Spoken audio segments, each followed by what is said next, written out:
মিয়া বিচাৰিহে নিৰ্বাচনী প্ৰচাৰ চলাই কংগ্ৰেছ নেতাই ৰকিবুল হুছেইনৰ মতেই চলি আছে কংগ্ৰেছ দল ৰকিবুলৰ কথা পেলাব নোৱাৰে কংগ্ৰেছৰ নেতৃত্বই ৰকিবুলে যি কয় তাকেই মানি লয় গৌৰৱেও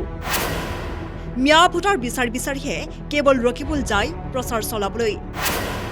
উজনিৰ কোনো এটা সমষ্টিলৈ নাযায় ৰকিবুল হুছেইন কেৱল নামনি অসমৰ সংখ্যালঘু সমষ্টিসমূহতহে ৰকিবুলে কৰে পদাৰ্পণ কংগ্ৰেছৰ এতিয়া সৰ্বেসৰ্বা বুলি ক'লেই ৰকিবুল হুছেইন প্ৰদেশ কংগ্ৰেছৰ সকলো সিদ্ধান্ত কেৱল ৰকিবুলেহে লয়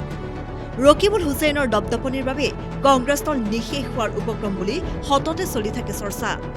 ইয়াৰ মাজতে নিৰ্বাচনৰ পূৰ্বে এটা কথা পুনৰ চৰ্চালৈ আহিছে যে ৰকিবুলে কেৱল মিয়া ভোটাৰ বিচাৰিহে অংশ লয় কংগ্ৰেছৰ নিৰ্বাচনী প্ৰচাৰত নামনি অসমত মিয়াৰ প্ৰভাৱ বেছি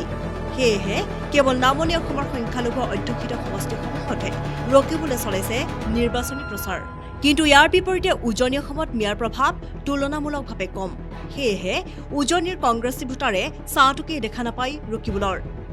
গৌৰৱ গগৈয়েও মনাব নোৱাৰে ৰকিবুলক কিয়নো গৌৰৱ গগৈ নামতহে এপিচিচিৰ সভাপতিৰ পদত আছে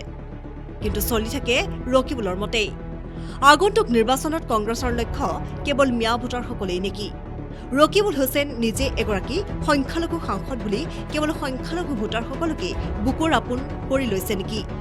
নে উজনিলৈ যাবলৈ ভয় হৈছে ৰকিবুলৰ ৰকিবুল গৈ উজনিত নিৰ্বাচনী প্ৰচাৰ চলালে কংগ্ৰেছৰ পাবলগীয়া ভোটটো হাতৰ পৰা যাবগৈ বুলি চিন্তিত নেকি কংগ্ৰেছৰ নেতৃত্ব বিশেষ প্ৰতিবেদন নিউজ ডেস্ক ৰিপৰ্ট